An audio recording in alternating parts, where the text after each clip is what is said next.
আসসালামু আলাইকুম রহমতুল্লাহ বারাকাতুহু।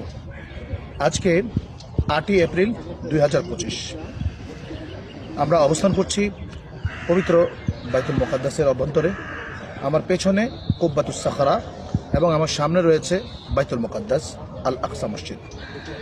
দর্শক, এই সেই আল আকসা মসজিদ যেই আল আকসাকে কেন্দ্র করে সারা পৃথিবীতে অনেক আলোচনা সমালোচনা অনেক রকম কথা ইথারে ভেসে বেড়াচ্ছে।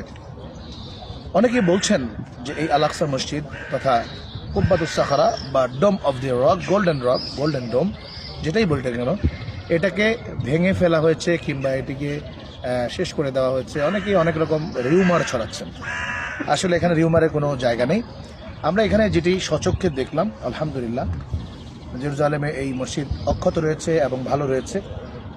যদি কেউ প্রোপাগান্ডা সৃষ্টি করার চেষ্টা করে বা এই জেরুজালেমকে কেন্দ্র করে, মসজিদুল আকসাকে কেন্দ্র করে কেউ কোনো ধরনের মানুষকে বিভিন্নভাবে ঠকানোর চেষ্টা করে, টাকা পয়সা নেওয়া, ডোনেশনের নামে এগুলো যদি করার চেষ্টা করে, অবশ্যই আপনারা সোচ্চার হবেন। কারণ আমরা যেটি সচক্ষে দেখছি এটি কিন্তু আপনারা মিডিয়াতে দেখছেন না।